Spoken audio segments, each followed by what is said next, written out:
সনাতন ধর্মাবলম্বীদের অন্যতম প্রধান ধর্মীয় উৎসব সরস্বতী পূজা আজ চলছে নানা আয়োজন। এ নিয়ে আরও জানতে সরাসরি ঢাকা বিশ্ববিদ্যালয়ের জগন্নাথ হল থেকে যুক্ত হচ্ছেন সহকর্মী অন্তরা বিশ্বাস। অন্তরা, ঢাকা বিশ্ববিদ্যালয়ে পূজার আয়োজন কেমন দেখছেন?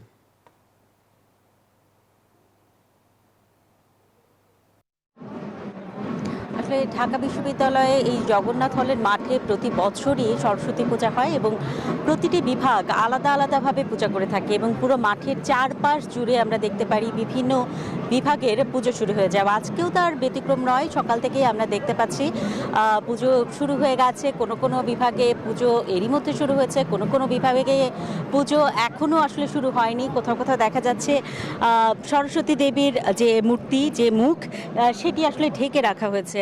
আর কোথাও কোথাও পুরোহিত এরই মধ্যে মন্ত্র পড়া শুরু করে দিয়েছেন।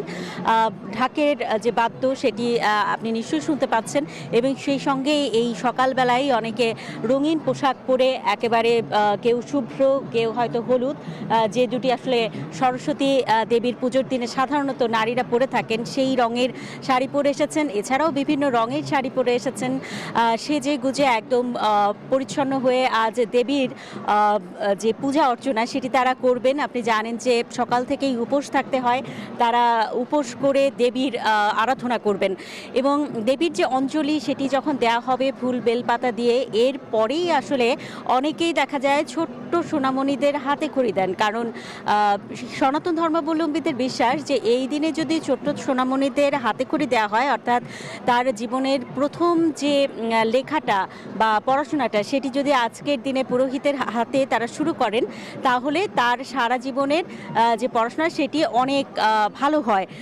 সেই বিশ্বাস নিয়েই আসলে আজকের দিনে তারা হাতে খড়ি দিয়ে থাকেন। আর দেবী সরস্বতী হচ্ছেন বিদ্যার দেবী। তো তার এক হাতে থাকে পুস্তক, আরেক হাতে থাকে বীণা। তিনি একই সঙ্গে যেরকম বিদ্যার দেবী, সেই সঙ্গে তিনি সঙ্গীতেরও দেবী। তাই যারা সঙ্গীতের সঙ্গে যুক্ত তারা আজকের দিনে বিশেষভাবে দেবী সরস্বতীর আরাধনা করে থাকেন।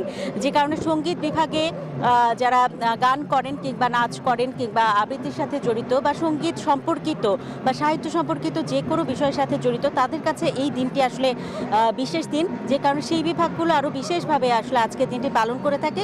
আর পড়াশোনার সাথে যুক্ত বলে বিদ্যা প্রতিষ্ঠানগুলোতে আসলে দেবী সরস্বতীর আরাধনা প্রতি বছরই করা হয়ে থাকে। এই ছিল আমার কাছে এখান থেকে সর্বশেষ খবর। Bashundhara public school and college 2026 শিক্ষাবর্ষে ভর্তি চলছে।